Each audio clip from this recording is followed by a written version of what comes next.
कहते हैं ना कि परिंदों को मंजिल मिलेगी यकीनन, ये फैले हुए उनके पर बोलते हैं। परिंदों को मंजिल मिलेगी यकीनन, ये फैले हुए उनके पर बोलते हैं। अधिकांश वो लोग खामोश रहते हैं जमाने में जिनके हुनर बोलते हैं। हेलो दोस्तों, आप सभी लोगों का स्वागत है आपके अपने एजुकेशन चैनल नीलेश GSST पर। आज हम लोग पढ़ने वाले हैं दक्षिण भारत का इतिहास। पिछली वीडियो हम लोगों ने पढ़ा था उत्तर भारत का इतिहास, और उत्तर भारत के इतिहास के अंतर्गत हम लोग पढ़ चुके हैं मौर्य वंश, हर्षवर्धन। तो आज का जो हमारा टॉपिक है उसके अंतर्गत हम लोग पढ़ने वाले हैं दक्षिण भारत का इतिहास। और दक्षिण भारत के इतिहास के अंतर्गत हम लोग कुछ वंशों को पढ़ेंगे, जिसमें से प्रमुख रूप से हैं चोल वंश, चेर वंश और पांड्य वंश। इसकी यदि बात की जाए चेर वंश और चोल वंश, चेर और चोल जो शासन किया करते थे वो मालाबार तट पर थे, और जो पांड्य वंश था वो कोरामंडल तट पर देखने को मिलता है। तो सबसे पहले हम बात करने वाले हैं संगम युग की। क्या था संगम युग? तो संगम एक संस्कृत भाषा का शब्द है जिसका शाब्दिक अर्थ होता है सभा। संगम का अर्थ होता है सभा। यहाँ पर जो संगम काल था वो 100 ईस्वी से लेकर के 300 ईस्वी तक चला था। 100 ईस्वी और 300 ईस्वी के बीच के काल को ही कहा गया था संगम युग, यानी कि संगम काल। इसके अंतर्गत तमिल कवियों की एक बैठक हुआ करती थी, तमिल कवियों की सभा थी, जिसमें तमिल साहित्य की रचना हुई थी, और इसी तमिल साहित्य से ही हमको संगम वंश की जानकारी मिलती है। तो तमिल कवियों की जो बैठक हुई थी वो प्रमुख रूप से 3 बैठकें हुई, जिसमें से प्रथम जो बैठक हुई थी वो मदुरई में हुई, और इसकी अध्यक्षता करने वाले थे अगस्त्य ऋषि। दूसरी बैठक जो हुई थी वो कपाटपुरम में हुई, और जिसकी अध्यक्षता की थी अगस्त्य ऋषि ने। तीसरी बैठक हुई मदुरई में, और इसकी अध्यक्षता करने वाले थे नक्कीरर। तो इस प्रकार से टोटल जो बैठकें हुई थी वो 3 बैठक हुई कवियों की। पहली बैठक की अध्यक्षता अगस्त्य ऋषि, और दूसरी बैठक की अध्यक्षता की थी अगस्त्य ऋषि। तीसरी बैठक की अध्यक्षता किसने की? नक्कीरर। यहाँ से इम्पोर्टेंट क्वेश्चन बनता है एक, कि दूसरी बैठक के दौरान एक साहित्य की रचना होती है जिसका नाम है तोलकप्पियम, और तोलकप्पियम को ही तमिल का व्याकरण कहा जाता है। तो तोलकप्पियम नामक पुस्तक की रचना किस बैठक के अंतर्गत हुई थी? तब सही आंसर हो जाएगा दूसरी, जिसकी अध्यक्षता किसने की थी? अगस्त्य ऋषि ने। और कहाँ पर हुई थी? तो कपाटपुरम में। तो इस प्रकार से याद रखना है हम लोगों को संगम क्या था। तो संगम का शाब्दिक अर्थ होता है सभा। 100 ईस्वी से लेकर के 300 ईस्वी तक जो काल कहा गया उसी को कहा गया संगम काल। संगम तमिल कवियों की सभा थी जिसमें तमिल साहित्य की रचना हुई है, और इसके अंतर्गत हम लोग पढ़ने वाले हैं दक्षिण भारत के कुछ वंश, जिसमें से चोल वंश, चेर वंश और पांड्य वंश। तो सबसे पहले हम बात कर रहे हैं चोल वंश की। चोल वंश का सबसे प्रमुख शासक था जिसका नाम था करिकाल। यदि हम आधुनिक चोल की बात की जाए तो आधुनिक चोल का जो संस्थापक था वो था विजयालय। इसके बारे में हम लोग अगली वीडियो में पढ़ेंगे।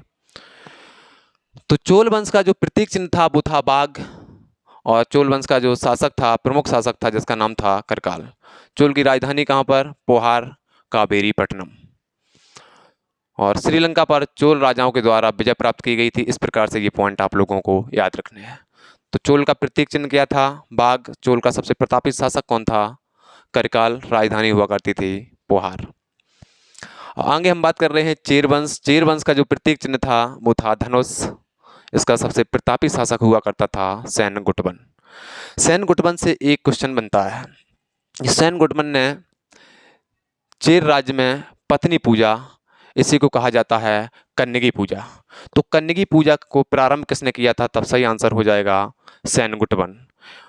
या पत्नी पूजा को किसने प्रारंभ किया था? तो सेनगुटवन के द्वारा। सेनगुटवन किस वंश से संबंधित था? तब सही आंसर हो जाएगा चेर वंश। चेर वंश का प्रतीक चिन्ह क्या हुआ करता था? धनुष। इसके बाद बात कर रहे हैं जो कोरामंडल तट पर स्थित था पांड्य वंश, और पांड्य वंश का जो प्रतीक चिन्ह था वो था मछली। इसका सबसे पहले जो पांड्य वंश का उल्लेख किया है वो मेगास्थनीज के द्वारा किया गया। पांड्य वंश का एक राजा हुआ करता था जिसका नाम था नेडियन। नेडियन के द्वारा समुद्र की पूजा प्रारंभ की गई थी। तो पांड्य वंश का कौन सा राजा था जिसके द्वारा समुद्र पूजा प्रारंभ की गई? तब सही आंसर हो जाएगा नेडियन। इसके बाद प्रमुख संगम साहित्य, और प्रमुख संगम साहित्य के अंतर्गत कुछ रचनाएं हुई थीं। इस पुस्तक का नाम है तोलकप्पियम, सलादिकारम, और एक नाम है तिरुकुल्लुर, और एक का नाम है कुरल। तो सबसे पहले हम बात करने वाले हैं तोलकप्पियम। तोलकप्पियम की जो रचना की थी वो की थी तोलकप्पियर ने। इसी को तमिल का व्याकरण कहा जाता है और इसकी रचना दूसरी सभा के दौरान हुई थी। शिलाधिकारम इलंगो द्वारा रचित पुस्तक है और इसमें जो जानकारी हमको मिलती है वो मिलती है यहाँ पर एक व्यापारी हुआ करता था जिसका नाम था कोबलन और इसकी पत्नी हुआ करती थी कन्नगी एवं यहाँ पर एक नर्तकी थी जिसका नाम था माधवी। इन तीनों की प्रेम की कहानी का वर्णन किया गया है इस पुस्तक में शिल्पाधिकारम में। और शिल्पाधिकारम के लेखक कौन थे, तब सही आंसर हो जाएगा इलंगो। इसी पुस्तक से प्रभावित होकर के सेन गुटवन ने पत्नी पूजा यानी कि कन्नगी पूजा को प्रारंभ किया था। इसके बाद एक पुस्तक है जिसका नाम है तिरुकुरल और इसके लेखक कौन थे, तब आंसर हो जाएगा तिरुवल्लुर। एक पुस्तक है जिसका नाम है कुरल और कुरल के भी लेखक कौन है, तब सही आंसर हो जाएगा तिरुवल्लुर। और तमिल साहित्य का बाइबल किसे कहा जाता है, तब आंसर हो जाएगा कुरल को। तो तमिल साहित्य का बाइबल कुरल को। और तमिलों को जो प्रमुख देवता थे वो थे मुरुगन। आधुनिक रूप में जाना जाता है इन्हीं को सुब्रमण्यम स्वामी के रूप में। तो तमिल के प्रमुख देवता कौन थे, मुरुगन। इस प्रकार से आप लोगों को दक्षिण भारत के कुछ वंश, प्रमुख वंश थे, चोल वंश, चेर वंश और पांड्य वंश, इनसे संबंधित जो भी क्वेश्चन बनने वाले हैं एक बार फिर से देखते हैं कि चोल वंश का प्रतीक चिन्ह बाघ, चेर वंश का प्रतीक चिन्ह धनुष और पांड्य वंश का प्रतीक चिन्ह क्या था, तब आंसर होगा मछली। सेन गुटुमन के द्वारा ही पत्नी पूजा प्रारंभ की गई थी और एक शासक था जिसका नाम था नेडियोन। नेडियोन किस वंश से संबंधित था, तो पांड्य वंश से। नेडियोन के द्वारा सर्वप्रथम समुद्र की पूजा प्रारंभ की गई थी। तोलकप्पियम की रचना किस सम्मेलन के दौरान हुई थी, तो दूसरी जो बैठक हुई थी उसके दौरान तोलकप्पियम की रचना हुई, जिसे तमिल व्याकरण के नाम से जाना जाता है, तमिल का व्याकरण कहा जाता है। तमिलों के प्रमुख देवता कौन थे, आंसर हो जाएगा मुरुगन। तमिल साहित्य का बाइबल किसे कहा जाता है, आंसर हो जाएगा कुरल। तो उम्मीद है आज क्लास आप सभी लोगों को समझ में आई होगी। आप सभी लोगों का बहुत बहुत धन्यवाद नीलेश GS हिस्ट्री से जुड़ने के लिए।